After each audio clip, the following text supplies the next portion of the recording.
Today, I'm going to share with you how to overcome a plateau to achieve a top LSAT score. For those who don't know me, my name is Steve Schwartz.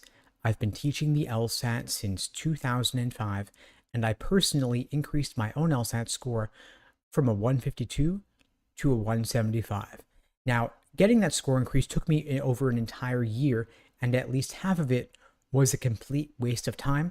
For far too long, my scores were stuck. I was at plateaus in the 150s, then at plateaus in the 160s, but I found a number of different strategies to help me break through each plateau that I hit. First and foremost, you have to recognize that you have the potential to improve, that hitting a plateau is a normal part of the learning process. LSAT score improvements are not gradual, they are not linear, they come in fits and bursts at unpredictable points, and you've got to recognize that every challenge is an opportunity to learn something new, to deepen your understanding, that every question that you get wrong is an opportunity to learn something new. So you've got to maintain persistence, maintain a positive attitude towards your ability to improve at every single stage of the process, because the improvements won't happen unless you believe they can happen. So positive mindset, growth mindset, first and foremost. Secondly, you've got to review your mistakes in depth.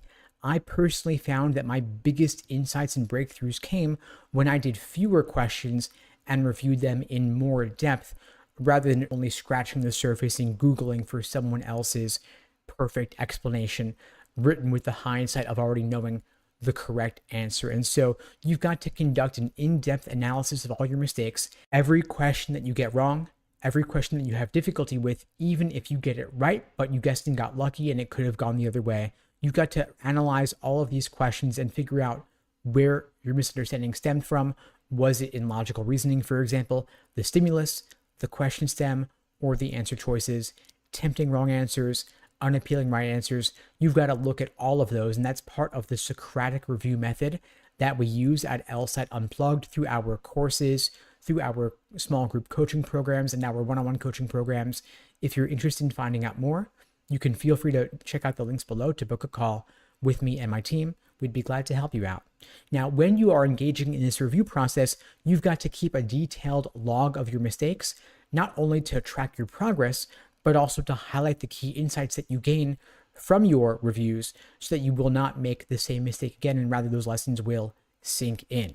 Now, if you've hit a plateau, if you've been studying for a while, it may be time to change up your approach and try something new, which brings me to strategy number 3 here, to diversify your study methods and diversify your study materials. And so if you've not been engaging in an in-depth review process like the Socratic review method, it may be the time to adopt a new approach like this to help you get different insights out of the studying that you're doing. If you're finding that the textbooks or the videos just aren't doing it for you and you need something a bit more interactive, you may want to try out a new learning technique like a classroom setting, whether it's through Zoom or a one-on-one coaching program where you can meet with someone and get feedback on how you're thinking about things, maybe finding a study buddy or a study group where you can teach the concepts to others. At LSAT Unplugged, we host study groups like that and in a structured setting with a TA facilitating to keep things on track.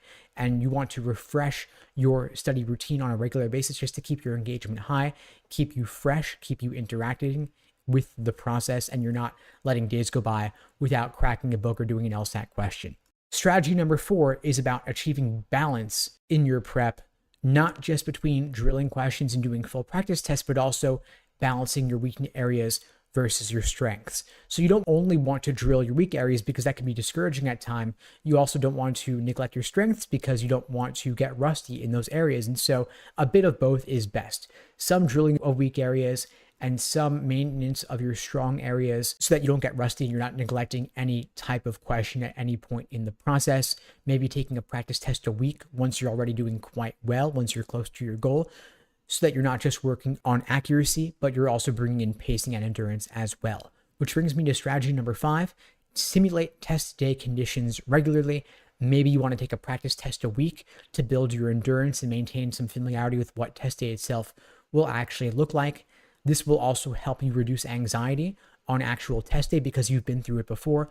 I recommend doing at least 10 full-length practice tests before the big day so that test day itself will feel like just another run through.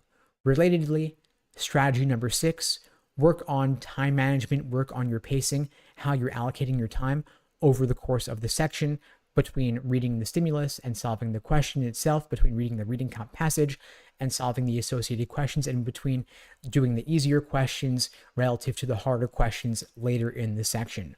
One benchmark my students have often found helpful is doing the first 10 logical reasoning questions in roughly 10-12 minutes, building up a time bank that you can then apply to the tougher questions later in the section.